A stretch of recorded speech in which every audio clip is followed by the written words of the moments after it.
It's news time. Information is power. Be current. The news headline. Breaking news. Sonny Dangote is dead.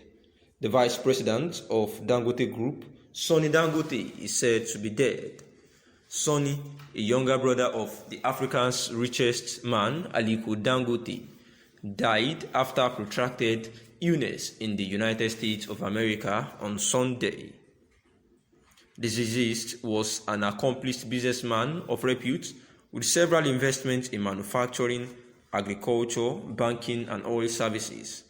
He also sat on the board of several other companies, including Nigerian Textile Mills PLC, NutraSweet Limited, Gum Arabic Limited, Dangote Textile Mills Limited, Alsan Insurance Brokers, Dan Hydro Company Limited, Dancer Food Processing Company Limited, and Dangote Farms Limited. He was an avid polo player and a two-time president of the Lagos Polo Club.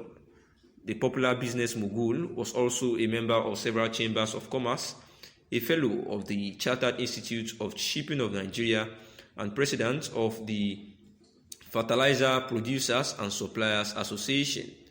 The death of the business mogul and younger brother of the Africa's richest man, Aliko Dangote, has actually brought bereavement to the family and friends after this protracted illness in the United States of America that took his life on a Sunday.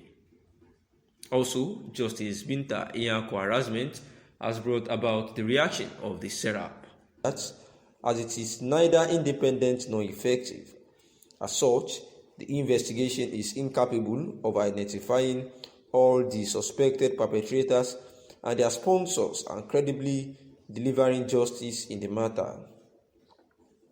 The petition, read in part, we urge you to push for the adoption of a resolution by the Human Rights Council to establish an international, independent, and impartial investigative mechanism into the attack on Justice Aide and other unresolved cases of intimidation and harassment of the judiciary and assault on the rule of law in Nigeria since May 29, 2015.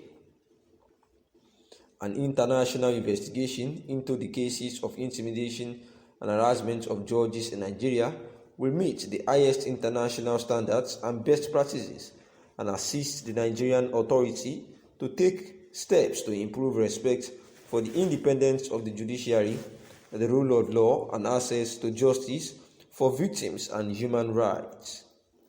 If not urgently addressed, the attacks, intimidation, and harassment of the judiciary will render judges unable to defend the rule of law, to provide accountability for the many gross rights violations in the country, or to protect the rights of the Nigerian people. Nigerian authorities have taken a legal obligation to take measures to protect the independence of the judiciary and ensure the safety and security of individual judges. Serap urges you to visit Nigeria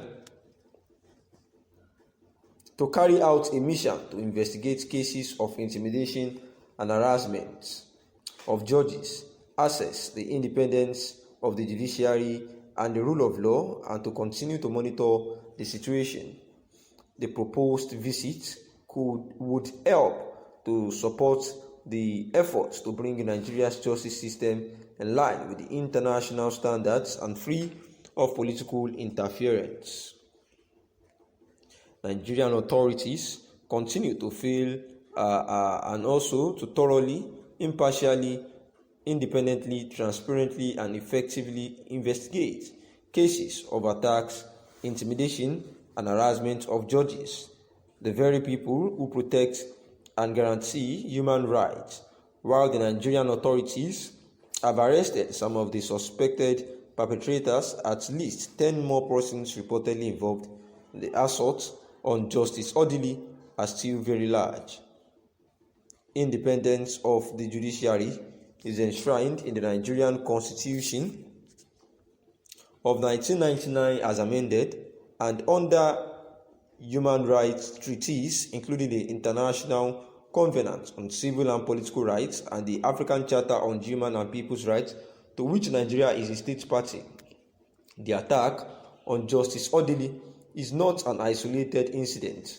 There have been several violations of judicial independence and the rule of law in the country. In 2016, for example, Nigerian authorities reportedly invaded in the middle of the night the homes of some judges of the Federal High Court and justices of the Supreme Court. The authorities have so far failed or refused to identify those suspected to be responsible and to bring them to justice. An independent judiciary is essential to the protection of human rights and respect for the rule of law. The principles of independence are the hallmark of the rationale and legitimacy of the judicial function in every state. Their absence leads to denial of justice and makes the credibility of the judicial process dubious. It is the principle of the separation of powers, together with the rule of law, that opens the way to an administration of justice that provides guarantees of independence and transparency. As expressed in the Bangalore Principles of Judicial Conduct, judicial independence is a prerequisite to the rule of law and a fundamental guarantee of a fair trial. According to our information on Friday, October 29, 2021, some people claiming to be soldiers and policemen invaded the Abuja home of the said Justice Mary Odili, and the perpetrators identified themselves as members of the government joint task force and used a fraudulently obtained search warrant to attempt to gain access into Justice Odili's residence. The perpetrators claimed they had information that illegal activities were going on in such residence, and that was why they went to invade the house of the Justice Odili.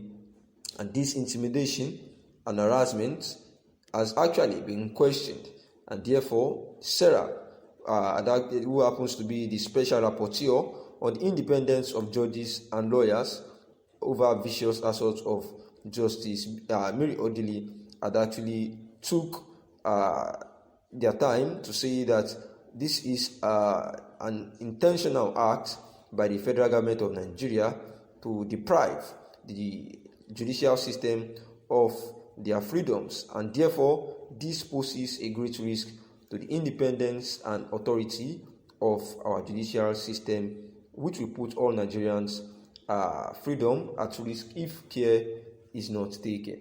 Thanks for listening.